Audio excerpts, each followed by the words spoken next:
mobile communication software for health professionals, which allows doctors and patients to text each other. To put it really simply, we allow you to text your doctor and your doctor texts you back. What is broken right now with the system in terms of how it works without this type of technology? Well, there are many things wrong in the Canadian health system. We're just trying to solve one little aspect of it. Today we live in a society where consumers, we all have mobile phones. Yet very few doctors can contact you on a mobile phone because they don't even track that information.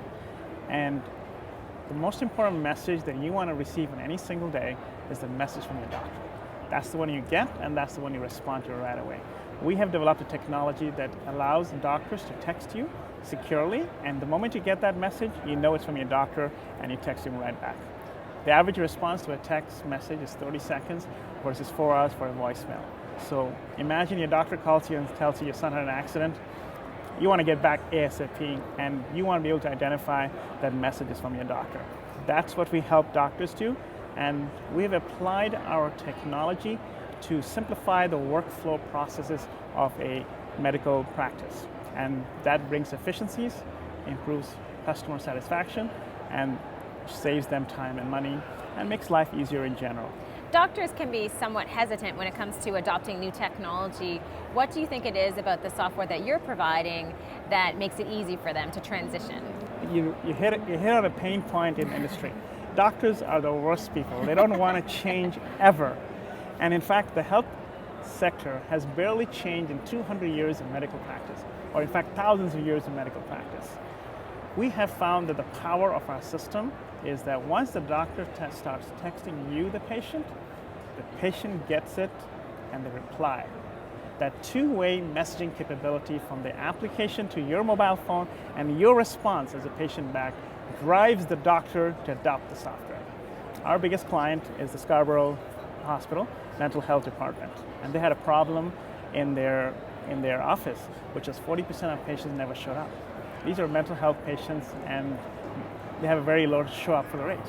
Once they started using our system, the patients got the message, patients started replying, opening up a two-way channel, and that pressure from the patients then drove them to adopt our software. So the power of our software is the two-way communications capabilities that we provide them, and that drives every other outcome and result in the system, which provides an undeniable basis of evidence for them to adopt the software.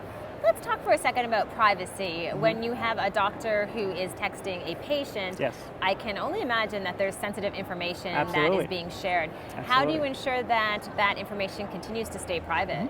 That's one of the major problems and barriers to the adoption of texting. First of all, we differentiate between work texting and personal texting, which you do on a mobile phone.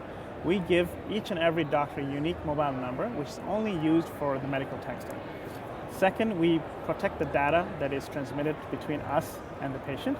We have made arrangements with the mobile carriers so they handle that data separately from every other text message. So we are a real medical mobile operator in a sense. And so when that message comes to you, you have already given permission to receive that message. We store your data in a HIPAA compliant technology. The message in transit is encrypted, so we are taking a lot of steps to provide that. And finally, in the actual practice of medicine, we do educate our doctors what you can text and what you can't. But the main thing we are protecting doctors against is random texting of personal, private, confidential health information with unknown people. Our system tracks each and every message that goes through our system, so we provide the compliance required for doctors to utilize our technology. Who pays? Do the doctors pay for the service? Do the patients pay? How does it work? Well, in the Canadian system, it's a public system. So right now, our software is paid for by the doctors. When each doctor gets it, they pay for it. And we do provide tangible returns on why they should have it. We have been able to reduce costs by as much as 20% in their operation efficiencies. We ensure a 95% show up of their patients, and we save them tremendous time. So the value of paying for the software versus what they get out of it is significant.